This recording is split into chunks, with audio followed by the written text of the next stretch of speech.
ચાંદોદના મલ્હારાવ ઘાટના 58 પગથિયા નર્મદામય. નર્મદા નદીની જળસપાટીમાં વધારો થતાં લોકોને ઘાટ પર સ્નાન કરવા પર પ્રતિબંધ.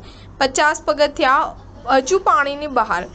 સરદાર સરોવર નર્મદા ડેમમાંથી નર્મદા નદીમાં સતત પાણી છોડાઈ રહ્યું છે, જેને પગલે વડોદરા જિલ્લાના ડભોઈ તાલુકાના યાત્રાધામ ચાંદોદ ખાતેથી વહેતી નર્મદા નદીની જળસપાટીમાં ગત 2 દિવસની સરખામણીમાં વધારો નોંધાયો છે.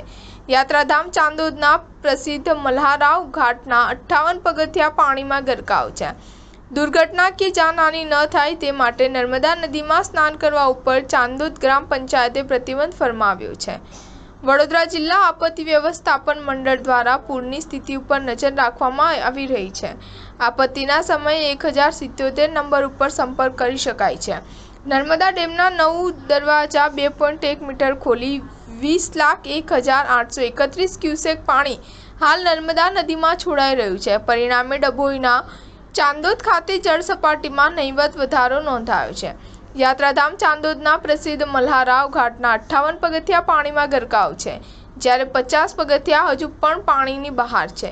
ચાંદોદ ખાતે પાણીએ હજુ ભયજનક સપાટી વટાવી નથી. નર્મદા ડેમના 9 દરવાજા 2.1 મીટર ખોલી 20,18,31 ક્યુસેક પાણી 20,01,831 ક્યુસેક પાણી હાલ નર્મદા નદીમાં છોડાઈ રહ્યું છે. પરિણામે ડભોઈના ચાંદોદ ખાતે જળસપાટીમાં નહિવત વધારો નોંધાયો છે. યાત્રાધામ ચાંદોદના પ્રસિદ્ધ મલ્હારાવ ઘાટના 58 પગથિયા પાણીમાં ગરકાવ છે, જ્યારે 50 પગથિયા હજુ પણ પાણીની બહાર છે. ચાંદોદ ખાતે પાણીએ હજુ ભયજનક સપાટી વટાવી નથી. ડભોઈ તાલુકાના ચાંદોદ, કરનાળી અને નંદેરિયા, સિનોર તાલુકાના અંબાલી, બરકાલ, દિવેર, માલસર, લીલાઈપુર, નાની કોરલ, મોટી કોરલ, જૂના સાયર, સાગરોલ, ઓઝ, સમેજ, દેલવાડા, અરજપુરા ગામનો સમાવેશ કરવામાં આવે છે. સ્ટાર ન્યૂઝ 7 હંમેશા સચ્ચાઈની સાથે.